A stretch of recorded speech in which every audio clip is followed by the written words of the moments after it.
보유 단계에 세금을 내는 그런 세금이 있었어요.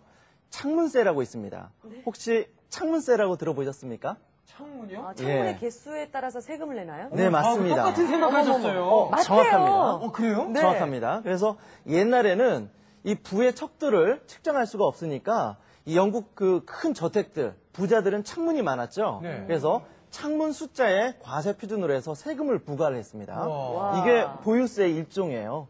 예. 그런데 이 창문세를 부과하니까 어떤 일이 발생했을까요? 창문을 안 달겠죠? 그렇습니다. 예. 정확합니다. 그래서 예. 있던 창문을 다 막아버리고 건물을 지을 때도 창문 하나만 만들어놔요. 그렇죠? 이게 창문세가 세금을 부과함으로 해서 어떤 폐단이 발생한 그런 예인데 세금이 우리 의사결정에 이렇게 왜곡된 의사결정을 이렇게 발생시킬 수 있다라는 좋은 예가 되겠습니다. 도대체 재산세와 종부세가 내는 사람들은 도대체 얼마나 세금이 늘어나는지 그걸 한번 알고 싶을 거예요. 그래서 제가 시뮬레이션 한번 가져왔어요. 2009년도까지 종부세를 내는 사람은 도대체 얼마나 늘어나는지 가정을 한번 했습니다. 홍길동 씨가 기준시가 6억짜리 집을 가지고 있고 홍길동 씨의 배우자인 김미숙 씨가 6억짜리 집을 가지고 있어요. 작년 같은 경우, 그러니까 2005년도까지만 하더라도 이 두 부부는 종부세 대상이 아니었습니다. 그 이유는 종부세 판단 기준 자체가 작년은 인별로 계산을 했고 9억 원을 기준으로 판단했습니다. 그런데 올해 2006년도부터는 이 가족 단위로 합산해서 6억 원을 기준으로 판단하게 돼요. 그러다 보니까 세금이 갑작스럽게 늘어나게 되죠. 작년까지만 하더라도 200만 원대였던 이 재산세와 종부세 합계가 올해부터 700만 원이 넘게 되죠. 엄청나게 늘어나게 됩니다. 그리고 이렇게 공시가액의 변화가 없더라도 이렇게 일정하더라도 매년 세금이 이렇게 늘어나는 구조로 되어 있어요. 얼핏 보면 이게 왜 늘어날까라고 의심할 수가 있는데 늘어나는 이유 세 가지가 있습니다. 이 종합부동산세는 종부세 판단 기준이 9억 원에서 6억 원으로 하향 조정이 됐고 두 번째, 작년까지는 인별과세였지만 올해부터는 세대 단위로 합산해서 과세한다라는 거고 그 다음 마지막에 과세표준 적용률이 매년 올해부터 70%, 그 다음 년부터는 매년 10%포인트씩 증가하게 됩니다. 그러다 보니까 공시가액에 대한 변화가 없더라도 매년 보유세는 이렇게 늘어나는 구조로 발생하게 되는 거죠. 자, 하지만 이렇게 주택이 많은 사람들 입장에서 이 종부세를 피하는 방법이 있습니다. 자, 지금부터 한번 정리 한번 해볼게요. 종부세를 피하는 방법. 장기로 주택 임대 사업을 하면 됩니다. 주택 임대 사업을 하는 방법은 보통 세 가지가 있습니다. 보시게 되면 건설 임대주택이 있고 그 다음에 매입 임대주택, 그 다음에 기존 임대주택이 있습니다. 그런데 우리가 일반적으로 장기 임대 사업을 할 적에 적용할 수 있는 건 이 빨간색으로 글씨 써 있는 부분, 이 부분을 우리가 좀 할 수가 있습니다.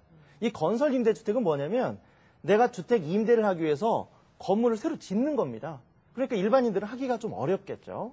그 다음에 이 기존 임대주택, 맨 마지막에 있는 이 기존 임대주택이란 건 뭐냐면 우리가 이 종합부동산세가 처음 만들어진 2005년도 1월 5일 이전부터 임대사업을 해왔던 사람들입니다.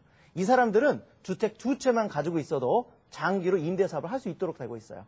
그런데 임대사업을 지금 단계에서 새롭게 시작하려고 하는 사람들은 저 가운데 있는 매입 임대주택밖에 할 수밖에 없는데 기본적으로 주택이 5채 이상이 되어야 됩니다. 그러니까 내가 만약에 종부세 대상이 되는데 3채 정도 가지고 계신 분들은 차라리 주택을 오히려 2채 정도 추가적으로 구입을 해서 장기 임대주택 사업을 시작을 하게 되면 오히려 종부세 대상에서 빠질 수가 있다라는 겁니다. 그런데 몇 가지 요건이 있습니다. 기본적으로 5채 이상이어야 되고요. 그 다음에 임대기간이 10년 이상이어야 돼요. 그리고 물론 공시가액이 3억 원 이하여야 되고요. 여기에 우리가 이제 임대사업을 할 때 조금 제한적인 요소가 또 하나 추가되는데 동일한 행정구역 내에 있어야 된다는 거예요. 내가 5채 임대사업을 하는데 예를 들어서 서울에 3채가 있고 분당에 2채가 있습니다. 이렇게 5채를 묶어서는 임대사업을 할 수가 없어요. 동일한 행정구역 내에 있어야만 임대사업이 가능합니다. 그래서 예를 들어서 경기도에서 5채를 묶는다든지 아니면 서울에서 5채를 묶어서 임대사업을 해야만 우리 종합부동산세 대상에서 빠질 수가 있게 되겠습니다. 우리가 부동산을 이렇게 가지고 있기만 하는 건 아니죠. 우리가 보통 부동산을 가지고 있으면 이걸 운용을 하게 됩니다. 부동산을 운용한다는 것은 임대를 한다는 거죠. 임대할 때 발생하는 세금에 대해서 한번 알아보도록 하죠. 자, 우리가 보통 임대를 하게 되면 월세를 받거나 전세를 받게 되지 않습니까? 이거 사실은 나의 임대소득으로 잡히게 됩니다. 만약에 전세를 받거나 월세를 받게 되면 그 수입은 종합소득세 계산 구조로 들어가는데 우리가 종합소득세는 사실 8가지 소득을 다 합해서 세금 내는 겁니다. 월세나 전세를 받게 되면 8가지 소득 중에서 저기 나와 있는 부동산 임대 소득에 포함이 돼서 과세가 되도록 돼 있어요. 자, 그러면 이 부동산 임대 소득 금액으로 포함되는 임대 소득의 종류가 뭐가 있는지 한번 잠깐 보도록 할까요? 우리가 보통 임대 소득으로 과세되는 소득의 종류는 4가지가 있습니다. 첫 번째, 임대료입니다. 임대료는 우리가 임대 소득을 구성하는데 가장 대표적인 거죠. 예, 임대료. 근데 여기서 차이점을 꼭 알고 계셔야 되는데 우리가 많이 혼용해서 쓰는 내용 중에 임대료와 임차료를 혼용해서 쓰는 경우들이 있어요. 이건 좀 차이가 있습니다. 임대료는 건물주가 받는 월세가 임대료고요. 임차료는 세입자가 내는 월세가 임차료입니다. 입장이 조금 반대죠. 예. 임대료, 예, 소득금액에 들어가고요. 그 다음 선세금. 이 선세금은 뭐냐면 우리 흔히 그 월세를 좀 당겨서 받는 경우들 있죠. 외국인들한테 임대할 적에는 월세를 받는 게 아니라 1년간 월세 또는 2년간 월세를 한꺼번에 당겨서 받습니다. 이걸 선세금이라고 해요. 이것도 역시 임대소득에 포함이 돼서 과세가 되도록 하고 있고요. 관리비입니다. 우리가 그 월세를 받을 적에 세입자들한테 관리비 명목으로 따로 받는 경우들이 있어요. 자, 이 관리비도요, 사실 수익금액이 들어갑니다. 내가 상가를 임대할 때 월세 따로 관리비 따로 받았을 적에 관리비도 내 수익금액에 들어간다는 겁니다. 왜 굳이 그럼 관리비를 소득금액에 포함시켰느냐?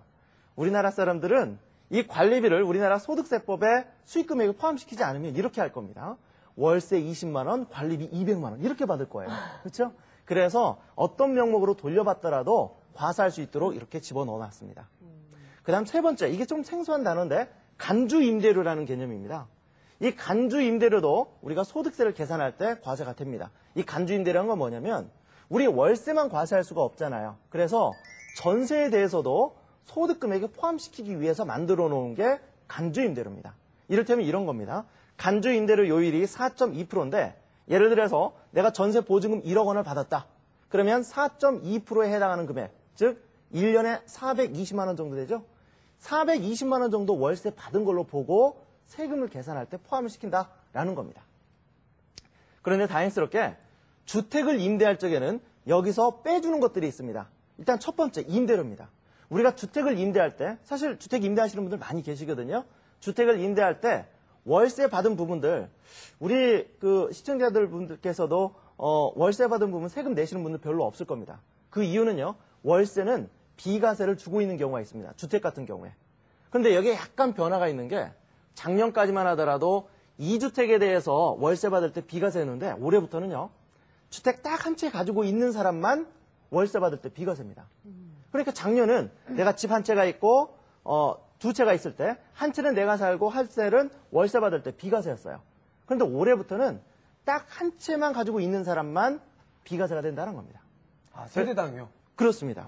그러니까 이런 얘기가 되죠. 내가 만약에 집을 한 채를 가지고 있었을 적에 월세를 비과세 받기 위해서는 내가 유일하게 가지고 있는 집을 월세 받으면서 내 자신은 나가 살아야 된다라는 결론이 나와요. 그만큼 강화가 됐다라고 보시면 되겠습니다. 그런데 분명히 주택 임대하시는 분들이 많습니다. 그런데 세금 내지 않는 분들, 왜 그러냐면 대부분 전세로 임대하기 때문에요.